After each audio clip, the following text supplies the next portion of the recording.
जागे पीरित के भाग बही मोर, मीत माया के बांधे का तैहा डोर। मोर हृदय जोड़ा गे तन मन हरि आगे, बरसी माया के घटारे घन घोर। तोर माया के मारे, तोर माया के मारे, तोर माया के मारे।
सर बस तोर होगे, आस नहीं जिंदगी मत मोर होगे।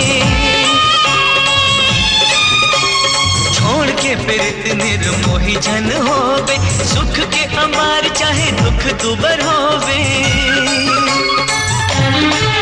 तोर नाव रटे मन घोर घोर, जावत आवत रेंगत गली खोर। सुध बुध पतरा गे मोर मन बई हागे, ये झंडा के तोर अछरा के छोर।